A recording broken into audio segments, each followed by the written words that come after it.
కేసీఆర్ లేవనెత్తే అవకాశం ఉన్నట్లుగా తెలుస్తుంది. తెలంగాణ వాదం మరొకసారి బయటకు వచ్చే అంశంగా కనిపిస్తుంది.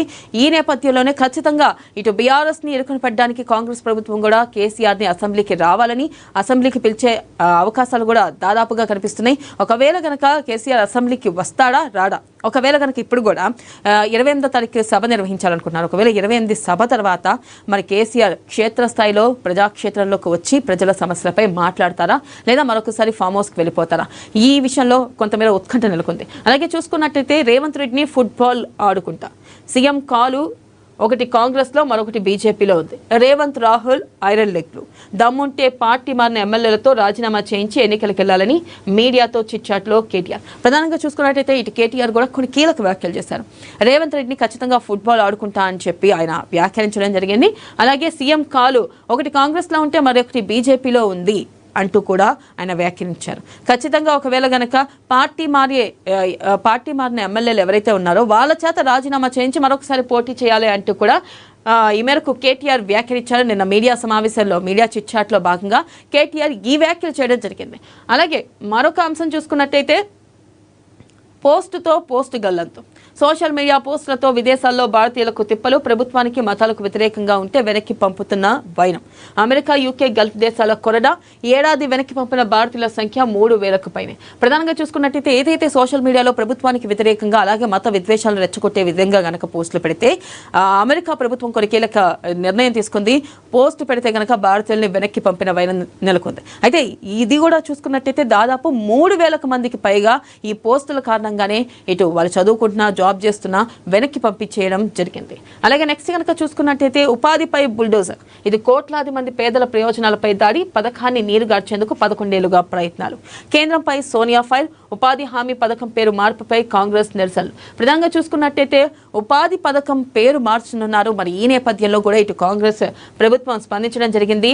ఇటు ఈ కోట్లాది మంది పేదల ప్రయోజనాలపై దాడి చేస్తున్నారంటూ పథకాన్ని నీరుగార్చేందుకే 11 ఏళ్లుగా ప్రయత్నాలు చేస్తున్నారంటూ కూడా ఇటు సోనియా గాంధీ ఫైర్ అయ్యారు బీజేపీ ప్రభుత్వంపై. ప్రధానంగా ఈ అంశంపై ఆమె మాట్లాడడం జరిగింది. ఉపాధి హామీ పథకం పేరు మార్పుపై కాంగ్రెస్ ఇటు నిరసనలు చేపడుతుంది. నెక్స్ట్ కనుక చూసుకున్నట్టయితే కోహీద్లో 4.5 డిగ్రీలు రాష్ట్రంలోనే అత్యల్పం. శేర్పూర్లో 4.8, అట్లీలో 5.9 డిగ్రీలు, ఉమ్మడి మెదక్ జిల్లాలో 60 ప్రాంతాల్లో 10 లోపు ఉష్ణోగ్రతలు.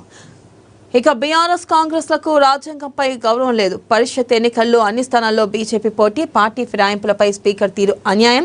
కేంద్ర మంత్రి కిషన్ రెడ్డి రాష్ట్రంలో డబుల్ ఇంజన్ సర్కార్ రావాలి.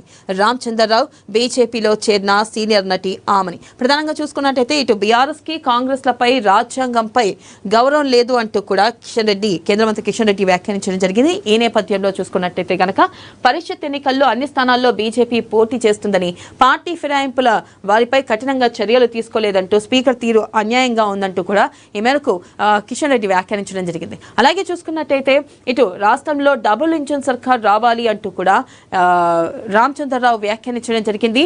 ఇటు బీజేపీలో నటి ఆమని కూడా చేరినట్లుగా తెలుస్తుంది. నెక్స్ట్ కనుక మరొక అంశం చూసుకున్నట్టయితే ముఖాముఖి విచారణ. ఫోన్ ట్యాపింగ్ కేసులో ఇప్పటి వరకు అరెస్ట్ అయిన వారితో కలిపి ప్రభాకర్ రావును ప్రశ్నిస్తున్న సిట్ అధికారులు. రంగంలోకి ప్రత్యేక బృందం. సీన్ టు సీన్ మళ్లీ దర్యాప్తు. ఈ వ్యవహారంలోకి శ్రవణ్ రావు ప్రవేశంపై విచారణ.